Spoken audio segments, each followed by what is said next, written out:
Hey friends, in this video I'm going to go through the steps that I followed to move my shares from ComSec to CMC. I'll go through each of the steps, a couple of tips and tricks, the forms I had to fill in, how long it takes, and how much it costs. In fact, that I can tell you right now is it didn't cost me any money. Neither ComSec nor CMC charged me any money to move my shares across. Now I know I'll be specifically speaking to ComSec, but I think the steps I follow will be relevant for you to move any of your shares from any broker to CMC. So let's get into it. Oh, one other thing, because I know this is going to come up. If you have any questions for your own journey, please can I recommend as your first step you speak to either ComSec or CMC directly. I know often I get comments in the section, it's fine, I'll eventually get to it. But in my experience, calling ComSec or calling CMC directly is very valuable. They help you in the first go. There's very short wait times. It's not like you're calling Qantas to get your COVID flight credit sorted. So let's get into it. So in a nutshell, these are the 5 steps I followed. Set up the account, filled in the form, got a phone call, checked a couple of things on the old account, and then set up the new account. So obviously the first step is to set up your CMC account because you've already got your ComSec account set up. Now, it's a standard process, name, date of birth, various things. The key things to take note of are when you make your transfer request, you have to make sure your name and your address match on your new CMC account and on your old ComSec account. So the best way to do this, to approach this, is to set up your actual CMC account with all your current details and then change your ComSec details to make sure they match your new details, because your name might have changed or you might have dropped your middle name. Your address may have definitely changed if you moved houses. Just make sure your new account is set up with all the current details, and then you can just go back and change your old detail account so that they match. So the next step is to fill in the CHESS transfer form to move your shares from ComSec to CMC. Now there's a few variations you can do this.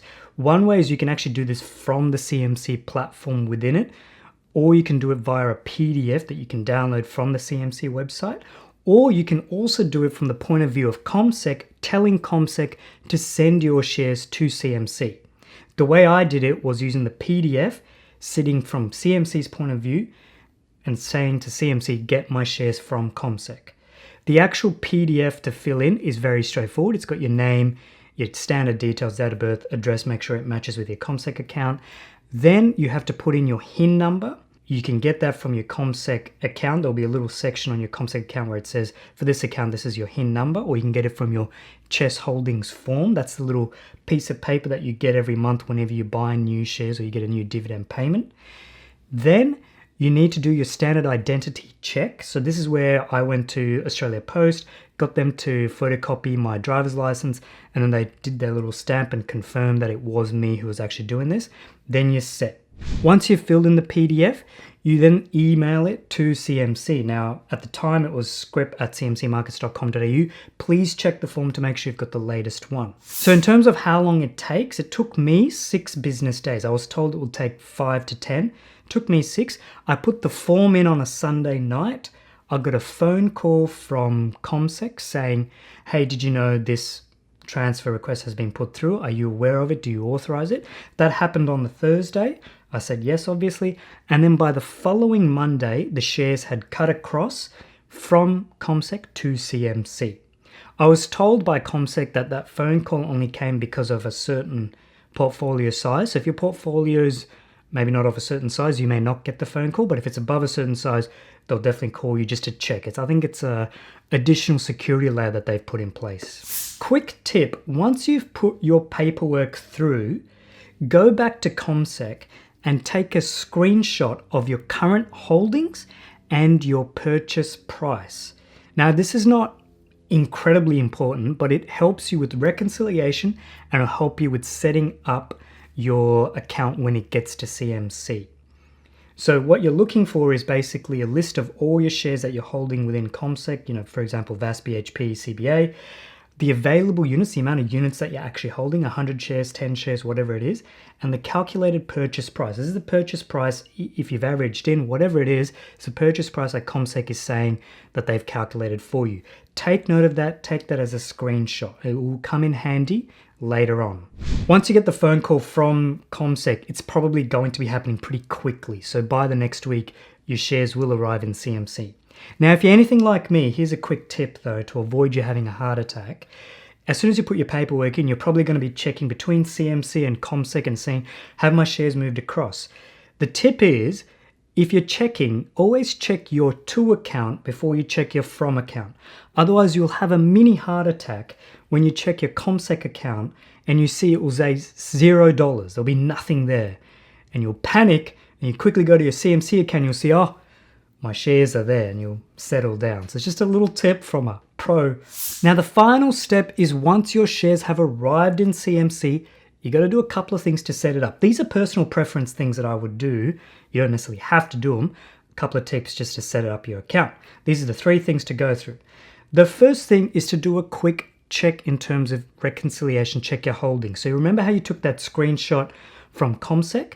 Go to your CMC account and just check, are the correct number of units appearing there? So if you had 100 shares in Commonwealth Bank, are you seeing 100 shares available units for Commonwealth Bank in your CMC account? And go along the line. Then the next thing is you need to set up your purchase price. Now this is a little bit complicated, so bear with me. What this is essentially saying is telling CMC the price at which your holdings were purchased at, averaged in over the multiple purchases. So it's worth putting in, but the real benefit for this is in terms of you just knowing, oh, I bought these shares at $10, now the shares are $20, so I've made a profit. Or I bought these shares at $5, now the shares are only $2, so I'm sitting at a loss. These are all unrealized gains essentially. So put the numbers in, it'll help you, but it's not the end of the world if you don't. It just means CMC will start calculating from the next point you start doing your transactions. So if you want to put your numbers in, all you got to do is take the purchase price number you got from your ComSec screenshot. You go to your CMC holdings. I believe you swipe from left to right, or from right to left. One of the ways you swipe, you'll see a little pencil. This is if you do it through the app. Click on the pencil, it will say available units and purchase price. You put the number in that you got from ComSec and you hit save, and then it will be there. But the thing is, that number will not update after you make subsequent purchases. I don't know why they do this. I'm sure it's not a big coding job for them to do in the back end to say, if you tell us how much it is once you do your transfer, from then on we'll calculate it for you. From what I read in the help section, they basically say once you put a number in, that will be the number it will hold for the rest of the holding life, unless you hit clear and then it starts calculating it based on its own transactions. Now the third and final step to set up your actual CMC account is to set up your withdrawal funds account page. Now this is basically where if you sell some shares and you need to take the money completely out of CMC, you need to have a separate account for this. I don't know why CMC does this. I know with ComSec, when you set up the account, you got a CDIA account, which is effectively a netback account, and that could be where you transferred your money to buy shares, and then once you sold your shares, you can take it straight out of that account. For some reason, CMC, when you set up an account with them, they'll set up an ANZ deposit account, and it can only be used for depositing.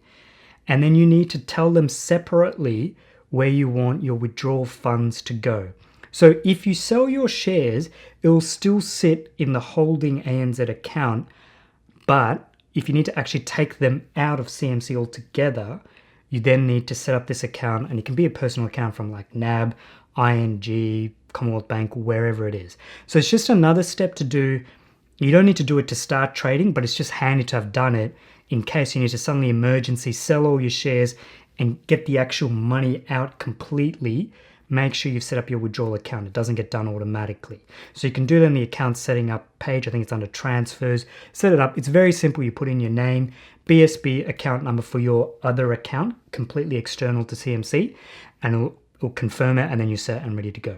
Hopefully it'll be as straightforward a process as it was for me. 6 days, paperwork in, no cost, set up your account, and you're good to go. And then you can start doing trades for under $0 or $0 for under $1,000, which I did. As soon as I did, I bought some VGS shares. I got really into it. So I hope you enjoyed that video. I will do a future video where I'll go through the process of actually buying and selling shares specifically on the CMC platform, mobile and desktop. Bye for now.